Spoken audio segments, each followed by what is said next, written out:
Bonjour à tous, j'espère que vous allez bien.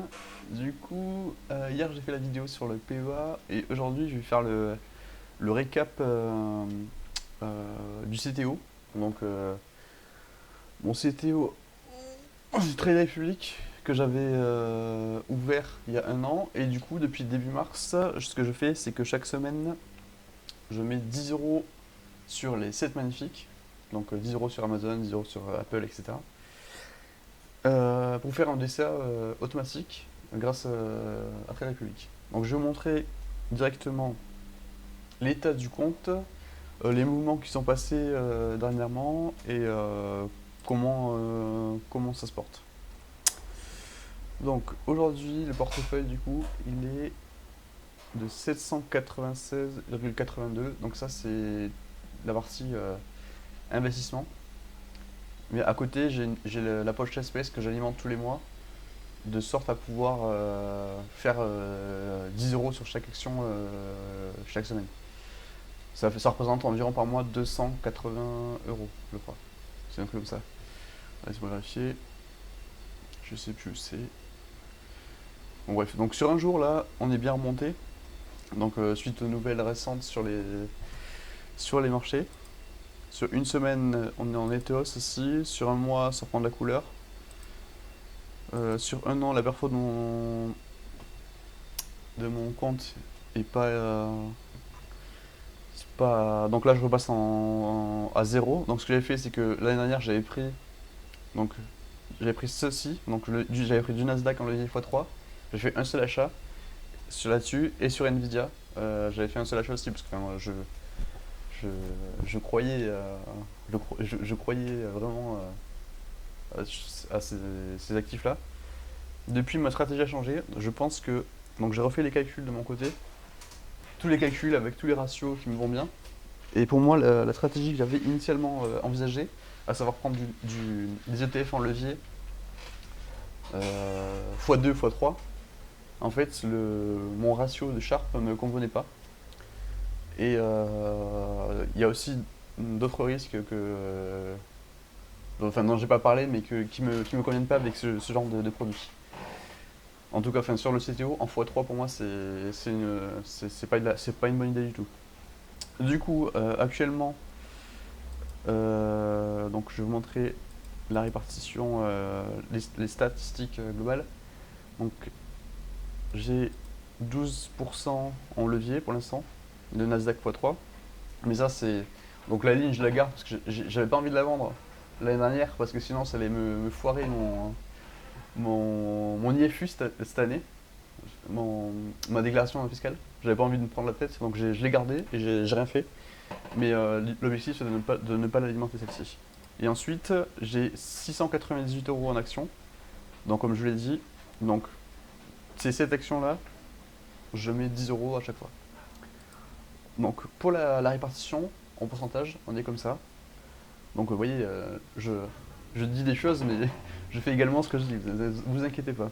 Alors, actuellement, on est quasiment sur à 2% près, on est sur une quasi équipondération, sauf pour Nvidia, du coup, vu que j'en ai pris un peu l'année dernière, de toutes les positions. Et l'objectif à terme, donc dans un premier temps, c'est de, de mettre le même montant sur tous les actifs. Mais dans le cas où un viendrait prendre trop le dessus parce qu'il a trop performé par rapport aux autres, ce que je ferais, c'est que je reprocéderais à un équilibrage des montants que je mettrais, de sorte à toujours maintenir l'équipondération entre les 7 entreprises. Voilà. Ce qu'on va faire. Épargne, ordre. Donc voici le plan d'épargne. Donc là, vous voyez, la dernière a eu lieu vendredi. Le prochain aura lieu dans 6 jours, donc Google, Amazon, Apple, etc. Donc franchement, c'est bien. Je trouve que c'est assez pratique. Pour l'instant, ça fait un mois et demi que je m'en sers. Et honnêtement, je n'ai pas à m'en plaindre. Euh, donc l'activité, donc voici. Donc vous voyez j'ai 296,80 € d'espèces. Tous les mois, depuis mon compte en banque perso, je fais un virement auto. Et le virement auto, après, enfin, une fois que la poche espèce est pleine, Trade Republic s'occupe automatiquement d'acheter les trucs pour moi. Rien à faire. Donc vous voyez par exemple, Apple, il s'est exécuté le 2 mai à 9h20, donc c'est vendredi hier matin, voilà. Là 15h48, donc dans l'après-midi. Et ensuite voilà, donc la première s'est effectuée le matin et les autres sont effectuées l'après-midi. Sans information de ma part. Et voilà, j'ai juste reçu la notif sur mon tel. J'ai fait oh, honnêtement j'avais oublié le truc. Et j'ai fait oh là, j'ai reçu la petite notif et voilà terminé. Enfin, c'est fou le taux, j'ai rien à faire. Ça c'est franchement un luxe par rapport au PEA. Où je dois, si jamais je veux faire des mouvements, je vais le faire manuellement quoi. Bon après c'est pas plus mal non plus. Mais l'avantage de ce genre de fonctionnement, c'est que les frais quand vous passez, donc vous ne choisissez pas exactement l'heure à laquelle vous exécutez votre ordre, ni le montant auquel il va être exécuté, mais les frais sont gratuits en fait, il n'y a pas de frais, c'est ça qui est pratique. En temps normal, c'est 1 € de frais sur les ordres, sur ces actions, mais si vous passez les ordres manuellement et que vous passez 1 € sur 10 €, ça fait 10% de frais, et là c'est plus jouable, ça sert à rien d'investir. Donc voilà. Donc les actions qu'on voit là, affichées, en fait ce sont... Je ferai une vidéo là-dessus parce que c'est important de le comprendre. Ce sont des actions américaines, mais elles sont cotées à la bourse Francfort, en Allemagne, ou la bourse de Paris. Donc ce sont des équivalents en euros. Bon, ça je ferai une vidéo dessus parce que c'est important de le comprendre. Ce qui fait que certains se plaignent du, du fait que ce ne soit pas les vraies actions et qu'il y a comment ça s'appelle, des spreads, un spread élevé entre la vraie action cotée en dollars aux États-Unis et l'action en euros cotée en Europe. Donc ça c'est un vrai sujet, mais dans le cas où vous voulez pas vous prendre la tête à faire manuellement vous, donc si vous allez sur notre courtier par exemple de Juro ou Interactive Broker par exemple, là vous allez devoir, si vous voulez passer les ordres, vous allez devoir les passer en dollars. Et pour faire, donc vous allez devoir acheter des dollars avec vos euros et ensuite passer vos ordres. Ou alors vous allez passer vos ordres directement en euros et au moment de l'achat, ils vont appliquer un, un taux de change qui va être automatique. Mais souvent, au final, vous allez payer autant que, que si vous déteniez les actions directement sur des marchés européens. Ça c'est, il faut être conscient que c'est pas si, c'est pas, il y a pas d'échappatoire.